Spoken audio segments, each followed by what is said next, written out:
Peace, peace. What's up, people? It's your boy JaSUN coming to you live and direct with another edition of Poems and Passion. No, I'm here. I'm feeling great. We got a wonderful guest today by the name of Shay, hailing from the Bronx, New York. BX, give it up. Yup, yup.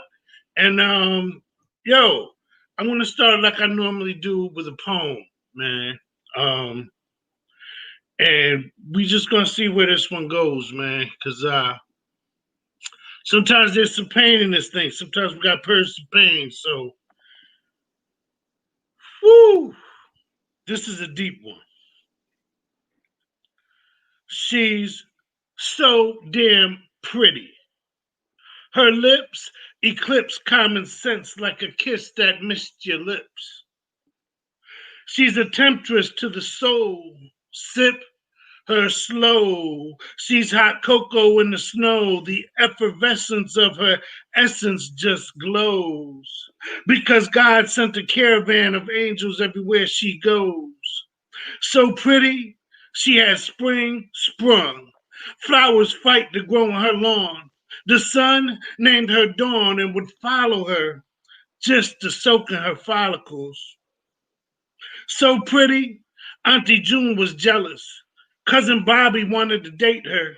When they were 11, he tried to rape her, but she was pretty smart. She was saving her pretty heart. She had dreams of going to college, getting married, and getting her family off to a pretty good start. But sometimes life changes pretty fast. See, Uncle John was after her pretty ass, and when he finally had her alone, her inner pretty became her past. She's pretty slick. Her broken heart doesn't want to be fixed. Her mahogany skin draws sin in the laws of attraction, and for $10, just suck your satisfaction straight out of your soul. Pretty became self pity. Flashing titties, smoking crack in the city, uncomfortable in her skin, unstable with sobriety, pipe pulling piety. She prays to a crack god idol, toting a pipe and a Bible. She prays on her knees in dark alleyways. She prays that her uncle never played crack sex games when she was 12 when he came, 13 when the baby came. By 14, she inherited shame. So she prays, but crack don't answer. So she plays those same crack sex games every night she prays. And love is but an innuendo that escaped through an open window. She's looking for love, and she thinks it on the holstro in all the wrong places. She's looking for love in too many faces, desperately looking for love. See, she used to success, but forgot success when her uncle made her daughter slash cousin suck milk from her breast. She forgot her feelings at the hospital, lost her love in the bedroom. Uncle John wanted to be her bridegroom. She was so pretty, and Uncle John couldn't resist that. Instead of weed, he slipped her crack, and she never came back.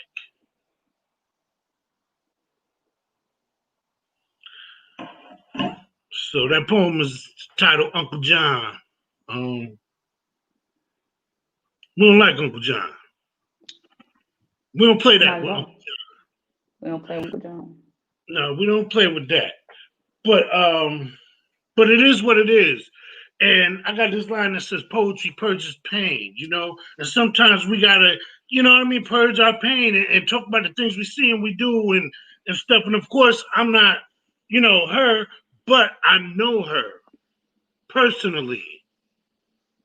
So without further ado, speaking of her in the sense of the word her, we're gonna bring her, which is our special featured guest this week on Poems and Passion. She goes by the name of Shay, the poet, out of Bronx, New York. Show us some virtual love, give us some hugs, give us some claps, give us some snaps and all that. She's voguing, she's freaking it. We're gonna do it, and let's get to it.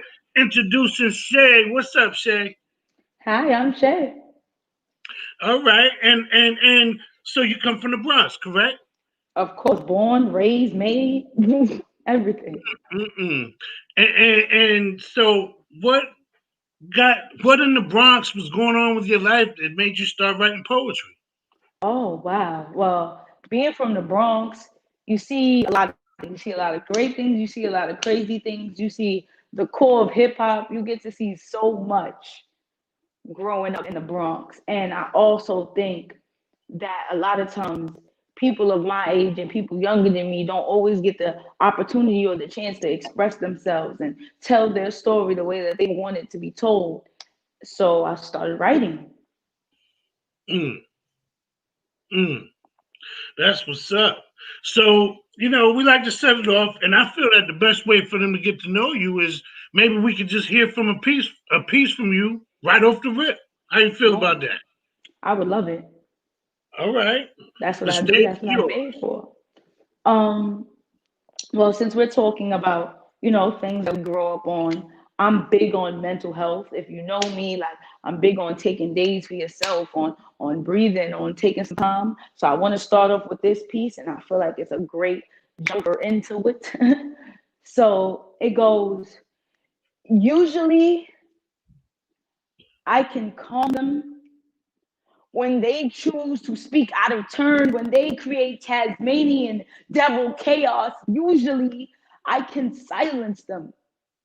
But both silent and sinful tend to sound the same when you are drowning. So I'll turn to God, but me getting on my knees is an unfamiliar sight to see. And then he tells me that there is no weapon formed against me that shall prosper. So I ask him, does my brain count? You see, my brain usually has its own way of using my words as rope to tie around my neck just so that I can hang myself. And usually when I feel this low, the voices, they tell me to eat.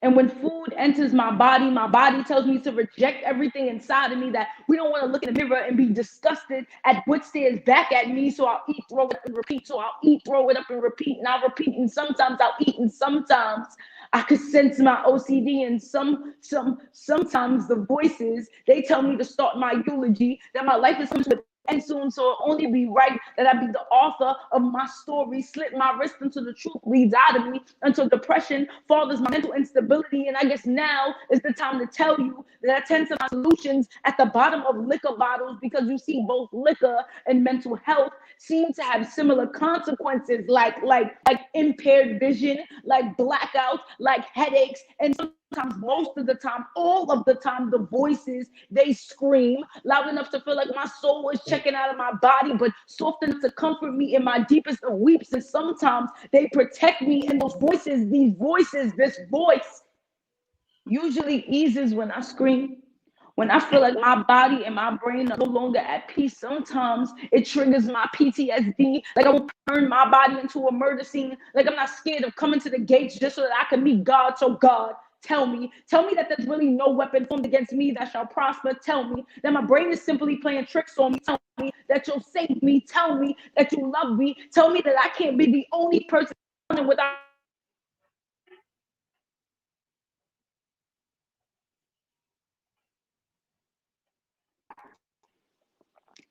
Sorry.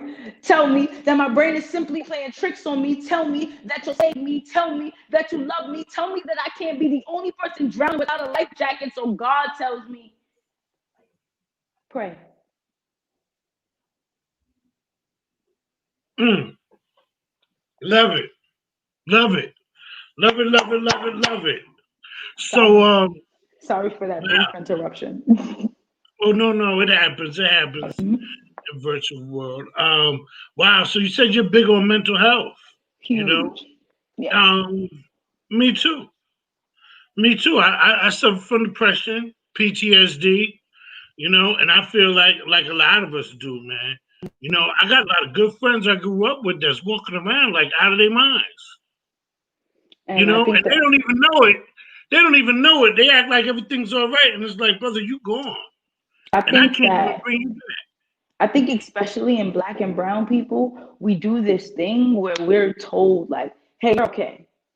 Hey, I think that, and I think especially like growing up, even like trying to talk about your issues, a lot of it becomes like, hey, you'll be all right. Or hey, people have it worse than you. Hey, what you're going through, somebody has it so much more worse, like so much worse than you. Like people are homeless, people are outside struggling. And I think that a lot of the times in us, it tries to deteriorate our issues and the things that go on between us. But I think again, like we don't have this outlet to go, hey, this is what I'm feeling, and we don't know how to stand behind it. No, I'm sad. Mm, And I'm not sad. I'm not sad because I don't have food in my fridge or I don't have a family that loves me. But there is something mentally, internally, inside of me that is hurting me, that is harming me mentally. And I'm trying to explain it to you, but you're not getting that. mm, and also, in these black and brown communities, I hate to say it, but there's a lot of apathy, you know, where some people just don't care or don't want to hear it. You know, as far as being supportive, and some people want to even see you dragged down. Some people just, as long as they're doing better than you know, they're happy with that. So they Yeah. rather see you in that dark place. But I ask you this, Shay, where's the love? I think that a lot of the times, me especially, I'm 22 years old. I'm from the Bronx. I've been traveling. I have a bunch of friends. I think that you have to be Hmm. okay in your support group. If you have one friend that loves you, two, it doesn't. I think that a lot of the times we don't see what we have. We just want more. Like, Mm, oh, like I'm talking to you about my feelings, and you go, "Hey, Shay, like people have been through worse. You'll be fine." And I want so much sympathy and I want empathy from you when my friend got for 15 years tell me like, yo, I know that you go through what you're going through, and that's okay.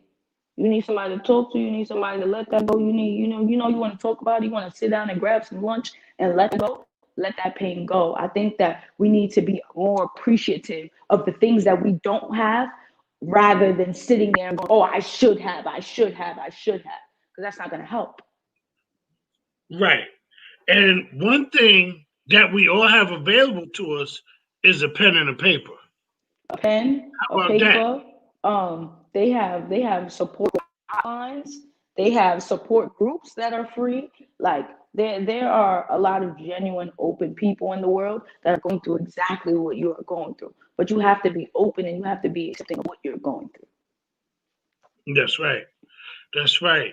I know for me, you know, it's been off the set. A lot of my poems reflect my life. through. I know that last one I just kicked wasn't really my life, but a lot of my poems reflect my life, and I get my therapy out of it. You know, Yeah.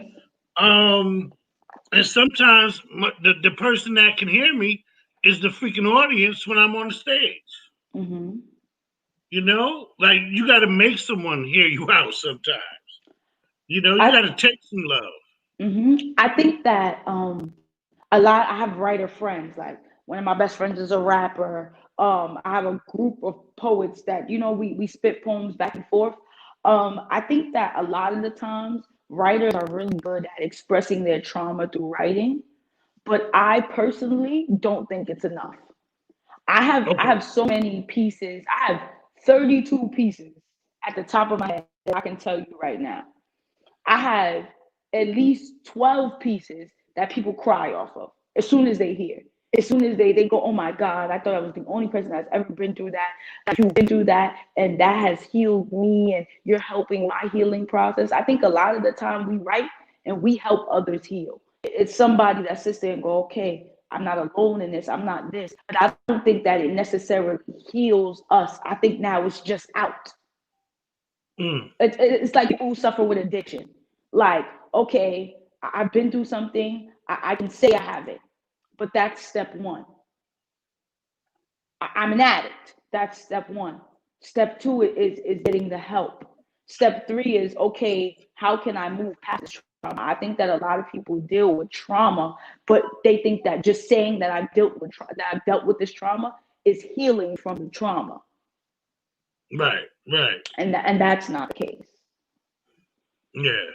So you're absolutely right. You know, it does. The pen and paper is great for some healing For the and time to share with others, but we also do need another level of this.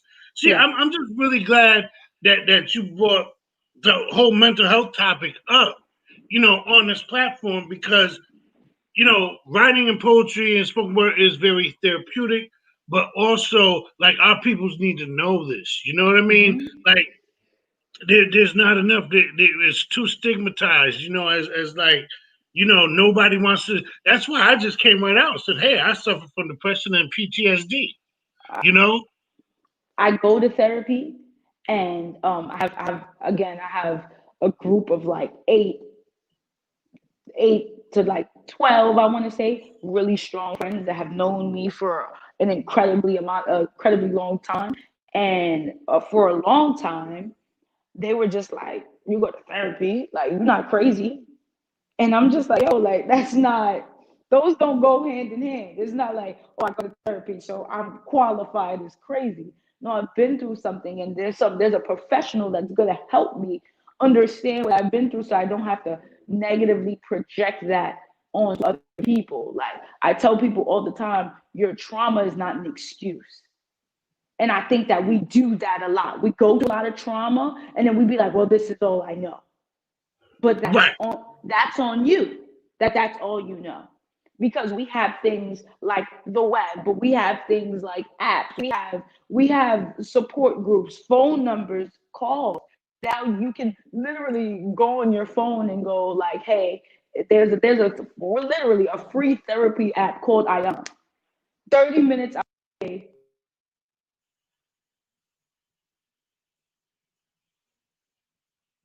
Interview right now.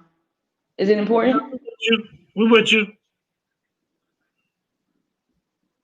We got you, Shay. Yeah, we got you. Hello. Yeah, I think we it got froze. you. Okay, sorry. Yeah. So But it's funny. It's funny. You were saying all that, and like you got me tripping. Because you said the first step is admitting, and you have to become aware. yeah. And then that coincides because I was saying there's a lot of people walking around with issues that don't even know it. You know, I was one of them. Like I remember, like I was one of those dudes. You know how they be like, "Well, jail's his second home." You know what I mean? And stuff like that. That was me. And I remember I was dealing with a counselor one day. I was in a halfway house. I just came home, and I was just blah blah blah blah blah. Talking to him, saying how I felt, running off at my mouth, telling my truth. And I was like, yeah, I can't remember what I said, but he said, hold on, Jason, let me stop you right there. He said, did you know that if going to jail is all right with you, then something is wrong with you? And that messed me up because I'm like, well, that's what we do. That's what we do. But I had to think long and hard about that. And what it did is tip my hat to my awareness to say, like, yo, okay, There's it's, something wrong. it's some problems with my thinking here. That's not normal. And that's where the help begins. So I thank you, Shay. No I thank problem. you for bringing this Yeah, about.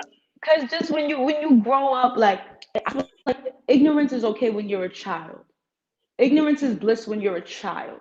You're growing up, you're only around whoever raised you in your environment. But as you get older and you maneuver certain things or you see certain things, you then get into a mindset like, all right, this ain't right. You can't be okay with these things. You can't go, oh, okay, I can do this. Or be able or be willing to put your life at risk or be willing to, oh well, this is all I know, this is how my family is. But now you can know more. So now Yeah, that you can know more, you have to be in charge of doing more and wanting more for yourself, because then you grow into that mindset of, oh well, fuck it, and that's not okay. Like that's not the place that you want to be in. That's not the mindset you want to be in with anyone, with at any time. Like it's never that. But I'm big on advocating that. Some of my friends get it, some of my friends don't. We get it. no doubt. So I just kind of want to change gears a little bit. Um, and I just want to ask you, because you have a whole audience here. Some of them may know you, some of them may not. But for those that don't know you, Tell them who Shay is and what Shay does. Oh wow! So this is great. This is great. I get my 5 minutes to shine. Now let me stop. I am Shay the poet. That is Shay dot the poet. My name is like right over there. Hopefully I'm pointing the right way. If not, I'm pointing this way too. That way. I'm okay this way. Yeah, yeah. But boom, that's me right there. Shay dot the Right poet. there, You right there. right there. Boom, boom, boom. You can literally find me anywhere at that name. So on IG, on Twitter, on Facebook, TikTok for kids. Like literally, I'm everywhere. Um, I do poetry. I'm a spoken word artist. I've been writing for about 3 years. I've been performing for about two. I do a lovely, lovely, lovely, lovely podcast. That's the Birds in the Woods podcast. We're on IG. If you want to see me in my non-poetry form and you just want to hear me talking about mental health, about being black, about what I think, about being a woman, you can find me there. If you want to hear more poetry, I have an amazing team. Street Profits. We're on IG. It's five of us, and if you don't like me, you'll definitely like one of them. I am also an amazing, amazing Lost in the Music Enterprise artist.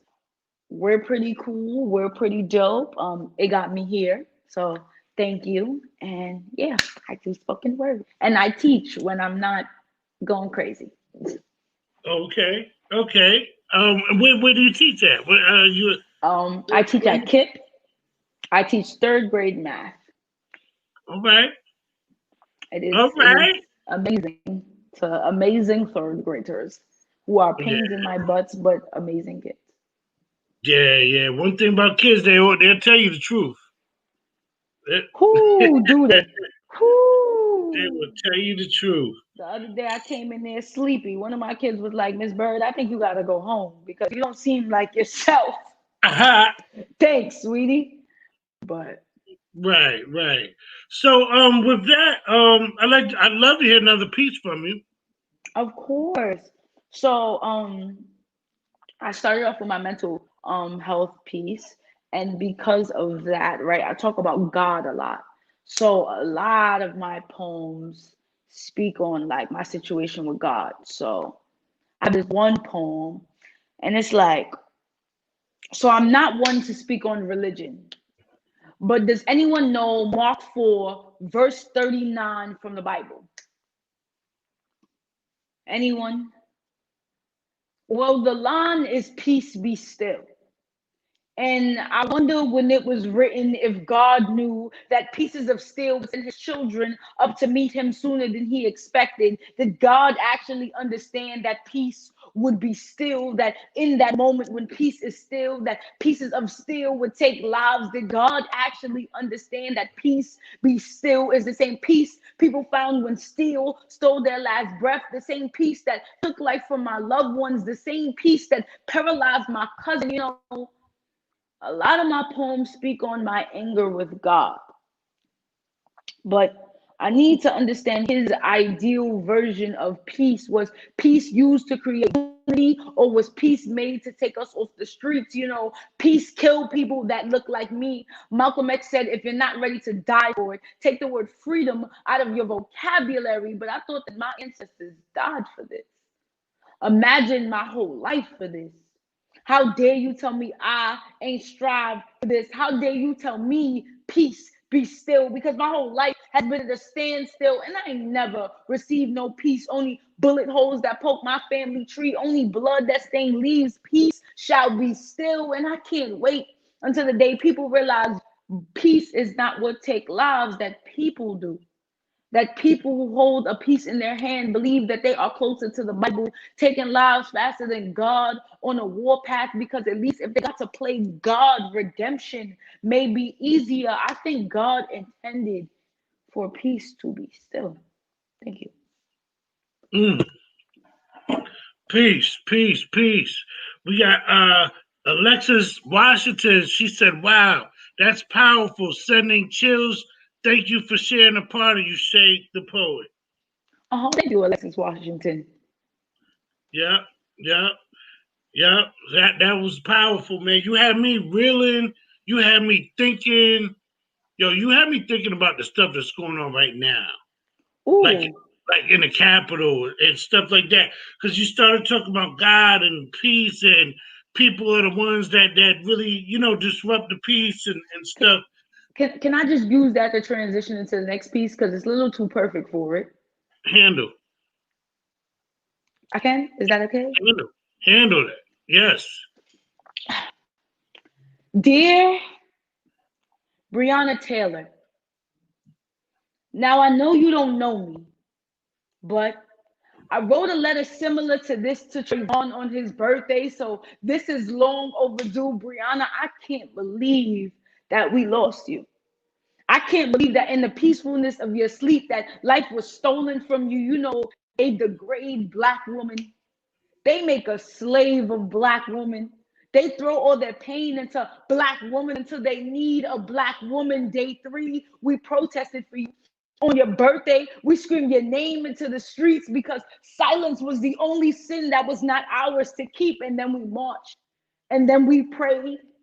After the government told us that violent protests weren't the way, after they explained to us that if we were to be seen as equal, we needed to understand that we were to be tear gas, pepper sprayed, used as target practice, trampled, beaten, attacked, and that all lives matter would be what they say. And that Black people are not targets. It is just more so time and place. And if that didn't work, your past would automatically make you a criminal. Because you see, no person righteous enough to bear Blackness and no Blackness holy enough to be righteous. And Brianna, I know you don't believe this, but we still continue to scream your name. And I still scream your name, and every state still scream your name, and the league, they stop playing for you because you see, Black women, you be fire. You be the reckoning, the rapture, a monster at its peak. You be the hurricane. Black woman, you matter. And that's not because you are someone's daughter or someone's sister or someone's mother, but because Black woman, you birth life. Because Black woman, you be light. Because Breonna Taylor, you are light. And I will continue to scream your name no matter what they say, no matter how many times they show us that they hate us, even if they use all our pain against us, even if they beat me 50 times until I scream, I can't breathe, even if they put 50 bullets in my back, Breonna, I promise that your name will be the last of what I say. Thank you. Continue about the Capitol. I'm sorry. It was just the segue was too perfect. It was just too. Listen. I can sit here and just listen to you spit poems all day. So you know what I mean. Feel free, and we definitely flow with the spirit. So that's what we do. That was amazing. I love Thank your you. shout out to Black women in that. I love, what was that line? You're a hurricane in the. Oh, Black woman, you be fire. You be the rapture, a Give it hurricane, to a monster at its peak. him. Give it to him. Give it to him. Yes, yes. And what's your specific overall message to Black women right now in this day and time? We gonna do it. I said we gonna do it. We're gonna do it. That's right. I think that a lot of the time, Black women are so overlooked and so like under complimented, like so just they're there. They'll make it happen. They'll figure it out. They'll make it work. But I think that like I've told people every day since this year started, this is such the year to be selfish. This is such the year to get together. This is such the year to focus on you. So like to all my Black women, I know that you guys are out there trying to make everything happen for everybody else and trying to give men everything and give your kid everything and be providers to your family and be moms and be sisters and be aunts. Hey, this year is about you. You be you, the greatest version of you, because you owe that to yourself.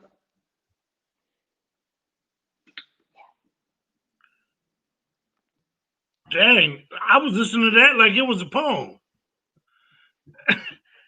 That was dope.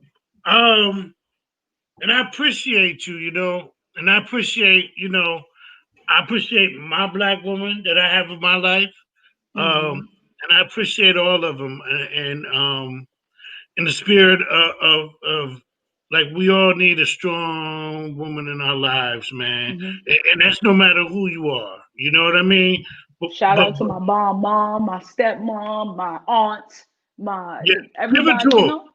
Listen, See, they know my mother. My mother was the person messing up my calls after I told her I had a video, but whatever. But shout out to my mom, my amazing stepmother, my amazing aunts, like my beautiful, courageous cousins, like my sisters, like my best friends. I just thank you guys for no matter how overlooked, no matter how underappreciated you ever felt. Thank you for keep going. Thank you for pushing. Thank you for being wonderful because you really truly are wonderful.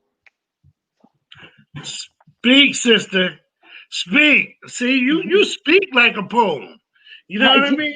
And, People told me I should do poetry because when I talk it feels very poetic. yeah, I've yeah. gotten that a million times. That's because you get going. Like you can get you going. I can tell. You Yeah, know, definitely.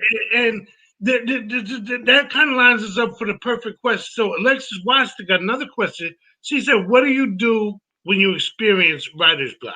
Alexis, And you gotta add me on Facebook. Like you gotta add me on Facebook because you're just amazing. You're just amazing. yeah, But, but okay. So when I experience writer's block, okay. So my life has been a little hoop, like it's been very hoop. I told you I've been writing roughly 3, 4 years. I didn't start officially performing till like the second year. And like it was little things like at my college. And then I came home from school and I met my manager. So my big thing is that I never want writing to feel like a job. Because I feel like when things start feeling like a job, you hate it. Like, roughly. So when I experience writer's block, I light a couple of candles. I get like my favorite food, which I love tacos a lot, real random. I like tacos, I like steak, but I get my favorite food and I sit down and I watch a movie. I try to relax my mind and hope that it comes to me. And if that doesn't work, there's like this little book called A Thousand Writers Prompts. Just read it. Something sparks to you. yeah, yeah. Hey, I'd like to add on to that too. Our guest last week was D. Collin from Albany, New York, and the same topic came up about writer's block.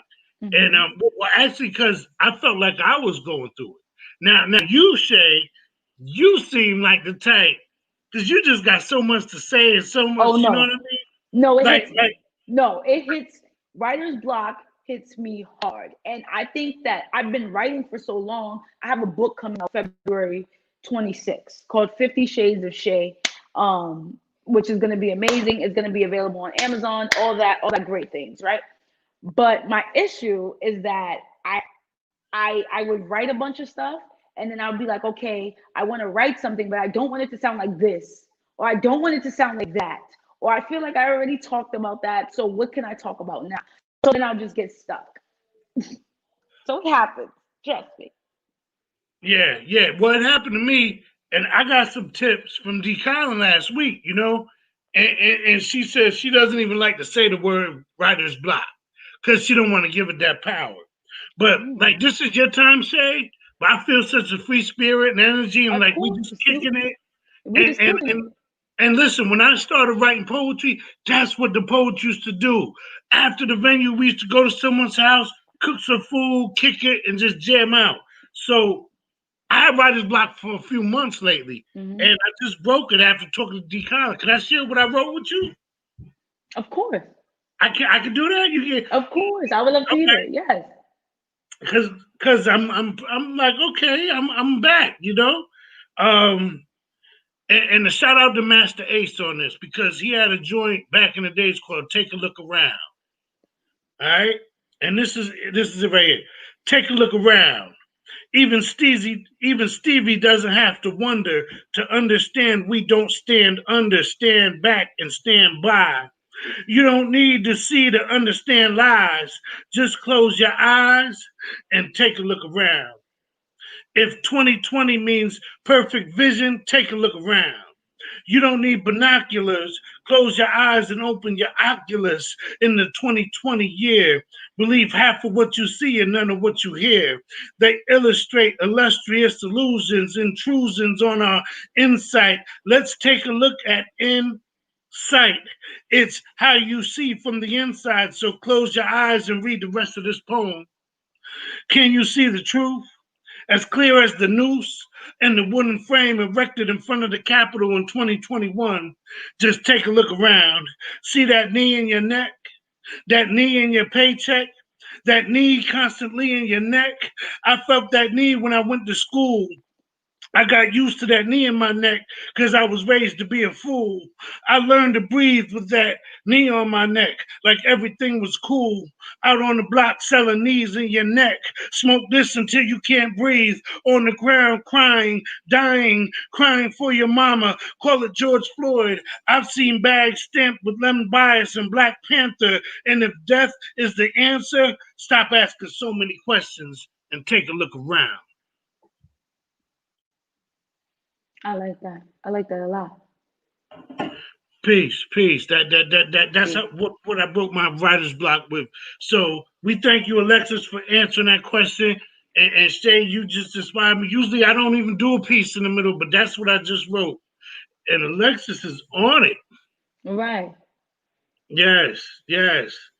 So, but I again, since you got 36 poems off the top of your head, 12 will make you cry, 12 will make you live, and 12 might make you die. That's 36. That is All right. 36. So can we hear another one from you?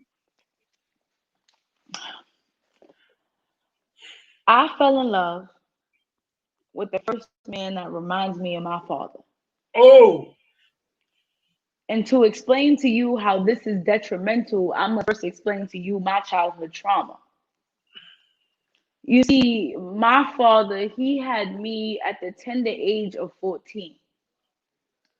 Scared and alone. He didn't have shit but the streets. I think what's worse than that is that he didn't have shit but my mom and me, and he couldn't always project his masculinity. So some nights he used his fist to paint her body. I was 5. Other nights there were other women. I was 7. Most nights I questioned if I even wanted to be feminine. I was 11. I was 13 the first time I asked my father if love was associated with bloodshed and broken ribs. He cringed. His face concocted in a way that I didn't quite understand. I knew we were not meant to have this conversation ever again. He then proceeded to tell me that love is something that I never received, and that men only abuse women that they know that they couldn't keep. So the day after that, my father, he never hit another woman around me. Instead, he used his words as deadly blows to the body. You see this. This was so much worse than black eyes and broken ribs. My father's words, they were murderous, worse than angry white men who walked into schools harboring guns just so that they could kill kids. My father, he never pointed a gun at me, but he had found a way to use his words, form them into a 9 millimeter, point them at my pride, strip me of every feminine lesson I were to receive, and then rob everything I could be. I was 13. The first time I saw a woman's confidence break just as hard as her ribcage. Her independence filled itself up with bloodshed. Now, fast forward to the day that I fell in love with you. Living embodiment of my father. I saw his reflection inside of you. I don't know if it was the want of stability or the need to be used that kept me attracted to you. I could never really differentiate the two. And although there was no physical abuse, the pain that you inflicted on my mental was the worst thing that you could ever do. I didn't leave you. I didn't want to, because staying with you meant everything that my father ever taught me about men was true. Thank you.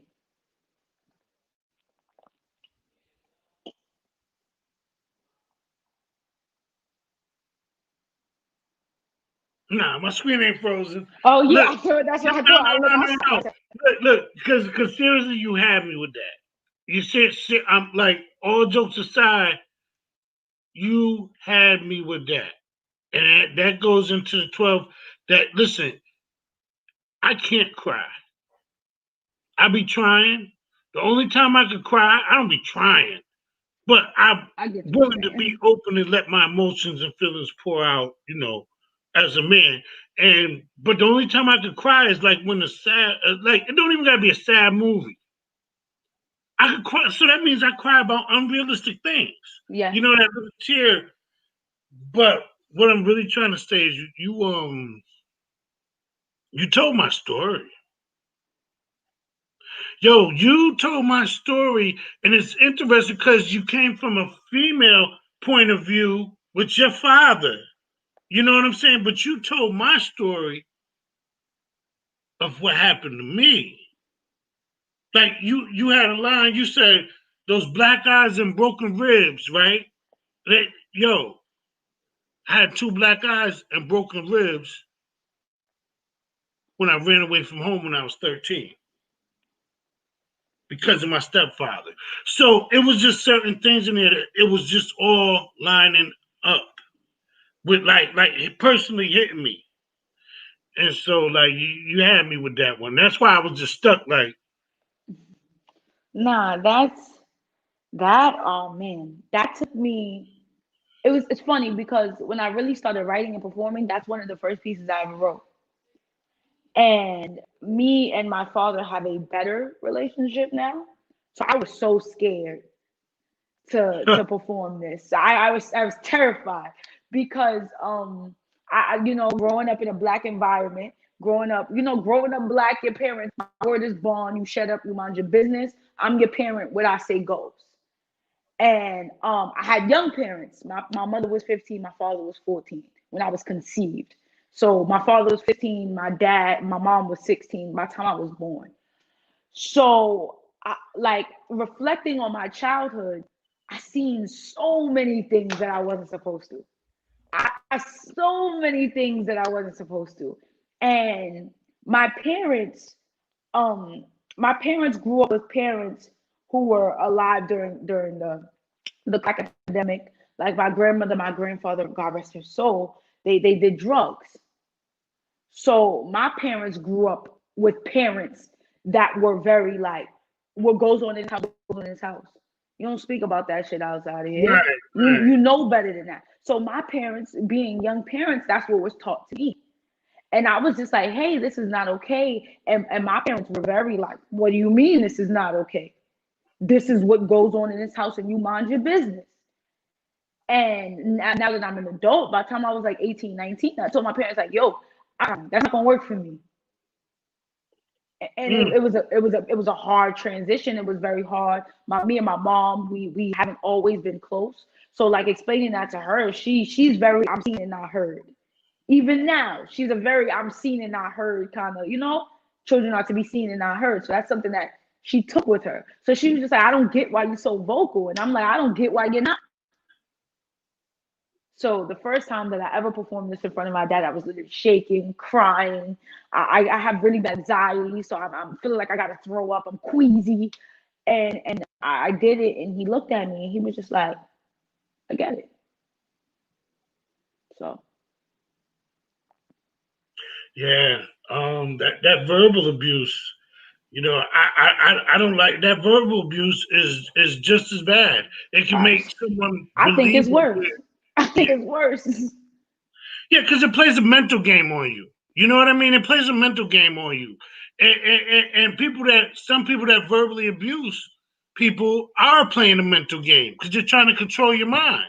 Verbal abuse is a physical abuse you can heal from, and yes, you'll be scared, but you can take tactics and classes into not being hit on again. Verbal abuse stays with you. It's long term. So when you're with someone who verbally abuses you for a long time, you believe them. You can hear everything that they're saying. And when you transition into other relationships, and they don't even have to be intimate or like sexual, regular relationship, making friends, you believe things that you are told, and that's from your parent, your partner, whoever. So you get scared. You don't want them to feel you grow up with somebody who's called you stupid your whole life. Or you get into a relationship with somebody who you really love, they be like, you stupid. You do a lot of stupid things. Now when you have a friendship or you have a new relationship, you're like, well, I don't want to do that. Yeah, It's no a doubt. mental deterioration. It's scary. Yo, listen, it gets so real, right? Like I remember growing up back in the days, I want a pair of Adidas so bad. Yo, my mother boyfriend had like 9 pairs of Adidas lined up in the closet. I couldn't get a pair of Adidas to save my life. You know what I'm saying? And I begged for it. And when I finally got them, I got a pair of fake ones. You know what I'm saying? And I was like, wow. And it did something to me. It kind of told me like maybe you don't deserve the real joints. And that's how that mental, that verbal, Mhm. like plays on your mental, and man, it takes a strong mind to be able to pull yourself out. Going back to all the stuff we talked about in the beginning of the Mhm. show, which I'm surprised we just jumped right into.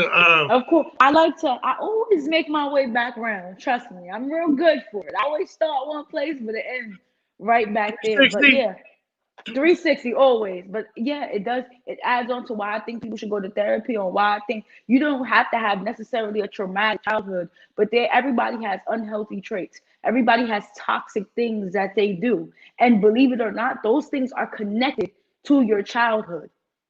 Like on my podcast the other day, I asked a question and I was like, hey guys, I have a question to the guys who refuse to get in relationships, but you keep having sex with this one girl and you keep telling her, hey, I'm not in for commitments. I don't do commitments. Do you not do commitments because you really don't want the relationship, or do you not do commitments because you don't want to be anything like your father because he was unloyal? So you saying that you're not committed makes it easier for you.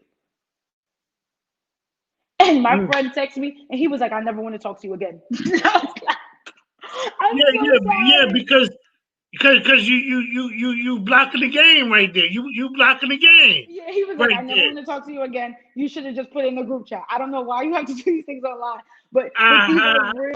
these are real questions, and it's better to start them now. I'm Uh, 22. It's better to start the healing process at 22 than at 40.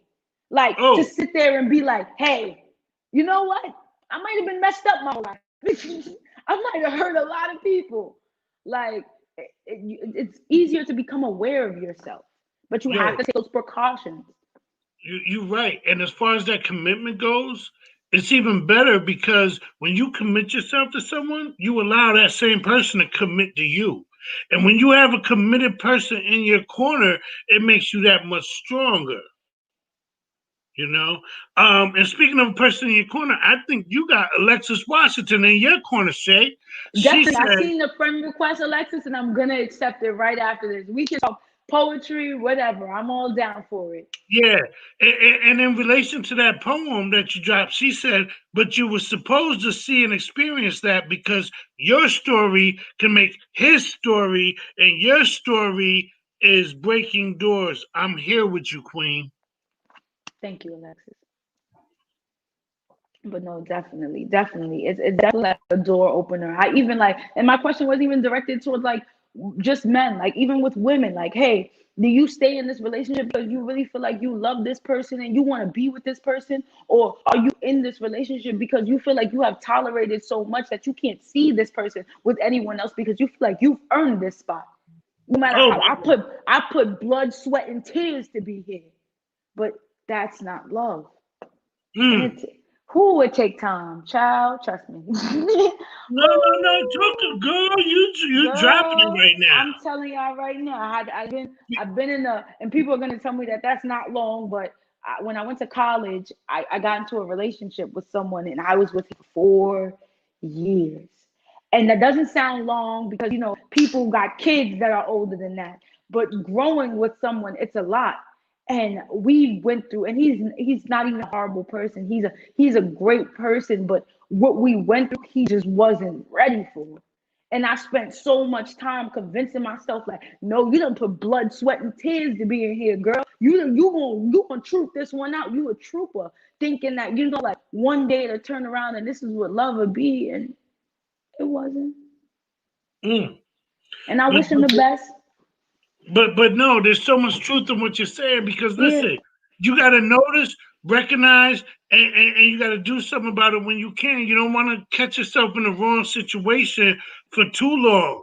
You know, Yes. listen, they say that there's people. What do they say? They say people that wise people learn from the mistakes of others. Smart people learn from their mistakes. Mistakes. And then you got people that just don't learn at all. You know, Mhm. and if you could find yourself in that category where you can learn before it even happened to you or before you're involved in it, that's great. Oh, yeah, But you at strong. least, right. But at least when you can recognize it when you're going through it and do something about it. Because when you're in a negative, unhealthy relationship, sometimes it's the worst thing for you and it can hold you back for so much, I'm gonna for tell so y'all, long. girls. I'm gonna tell you right now. Let them go. If you feel like this is even a sprinkle of you, oh my God, it sounds like you speaking to myself. Let them go because Oh, hold on.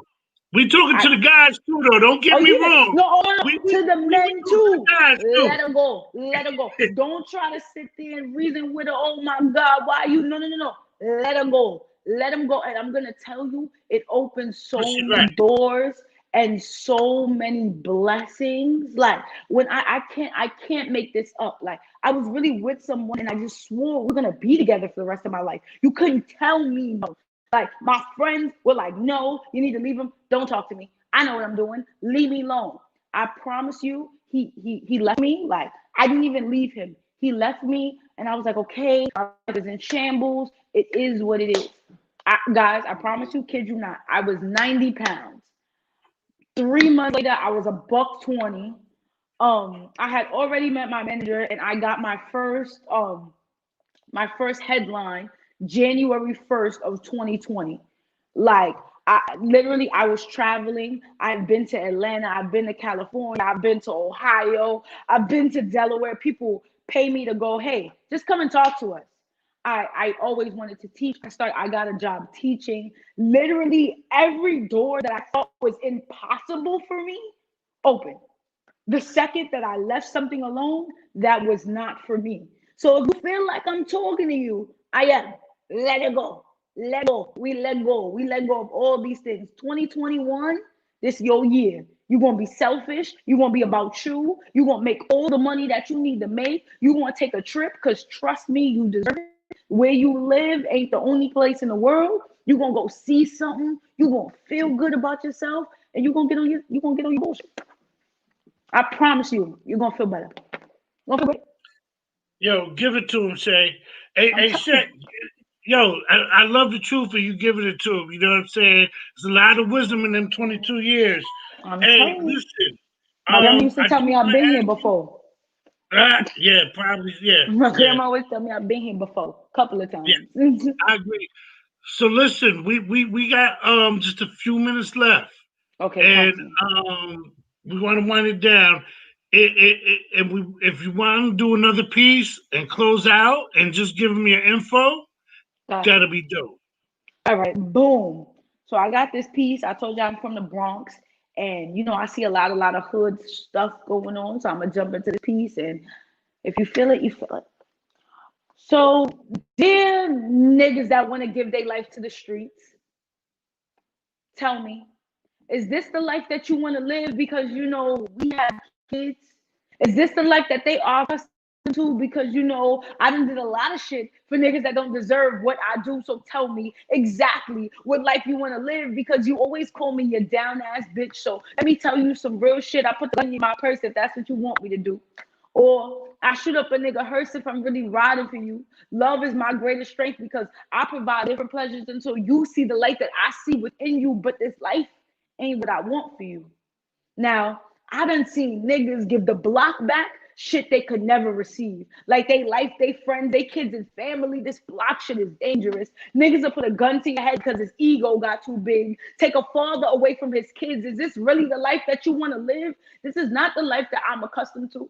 I got a couple of uncles that lost their life to the streets, hugging blocks and don't hug you. 3.5 on the scale, like niggas ain't dealing off 8th Avenue. Like all the work you've been selling is worth an ounce of your soul. Like you selling them dime bags is gonna help you escape lows. You told me that you want to get married, but Every time you come home, your body reeks of streets of that you can't escape, of plans you have yet to make. And I still feel like you're making the greatest mistake giving your life back to the streets. You can't promise me a marriage if I never know if you'll come back home and lay in these sheets. You take your heart out, cut it up, and put it into the same product you sell. So tell me, what love is really left for me? Them soul tied to the streets that'll only give you a glimpse of heaven when your body hit concrete, and that's not something that I'm willing to see. So tell me, you getting out there in them streets that you can't get at home in these sheets, like you risk your family, like you don't know that the block only works if the block's work is better than what them niggas is selling. Just tell me if you want to see them gates of heaven. I can't take this life that you want to live. So you go back outside and you go back to making the block work. I'm leaving. And I'm taking the kids because I can't have you choose the streets over this family over and over and over again. Sincerity. You dumb ass bitch. Thank you. Let's close out. Yo, thank you so much, Shay. That was fire. It was the hour flew by like it was nothing messing Yep. around with you. I It's sent always you a fun when friend we request. talking. Listen, just let them know where they can find you one more time because we want to put Boom. you out there. Oh, this way. All right, boom. I am Yeah, Shay the Poet. That is Shay the Poet. That's Shay the Poet on IG, Shay the Poet on Twitter, Shay the Poet on Facebook, TikTok, wherever you want to find me. Cool. I thank you guys for this hour. I thank you for giving me this platform for me to share my space. Shout out to my dope manager who always gets it done and make sure that I'm with the best of the best people. So thank you, Jason, for allowing me to be up here. Thank you guys. I appreciate the opportunity very much. yo, thank you. And Shay, please just hang around because we got a dope cat in the building, lost in the music. We about to get lost in the music. We getting lost in the we getting lost in the music. We getting lost in the music. Hey, I'm drinking y'all hey, lost in the music. I'm sorry, man. Normally I don't jump in, but I had to jump in. Yo, No Shay, you doubt. a monster. What? You's a monster. That's all I'm gonna say. You's a monster. I never Thank come you. up front. I apologize, James. I just had to do this. Yeah, Yo, you straight got a up. dude coming in from the background, Thank Shay. you. And Jay, just that in the back, right there, lost me. That's Bishop. That's her Yes. manager. Yo, bro, you have a Okay. phenomenal talent right there. She's not a poet. She's a motivational speaker. Right. I agree. Thank you so much. A 22-year-old self dropping all that wisdom. Yo. I So try, I try. we brought Bishop on, Jay, because I want to hear Bishop talk about everything else that's going on, other artists, what we're doing with Shade of Poet, what the plan is. Also, how we can get her up here somewhere between Bridgeport, Connecticut, and Springfield, Mass. True story.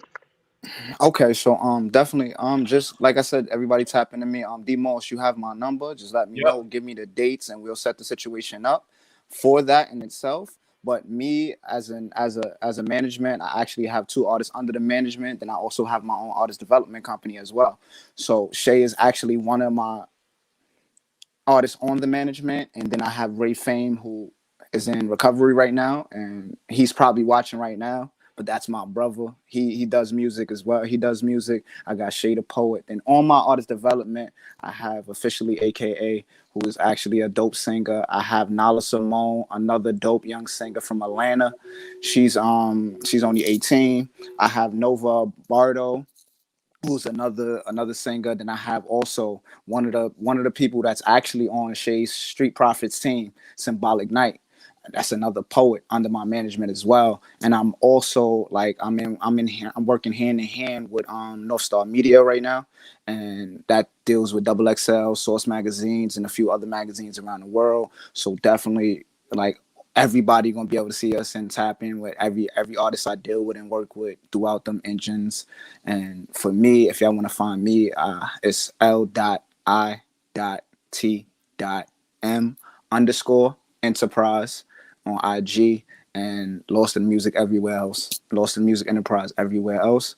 But definitely, and my VP is actually in here. She handles a lot of my business and a lot of my dates. Love her to death. She's Shouts out amazing. to Don't just downplay her like that. Naya's amazing and she's always on my ass.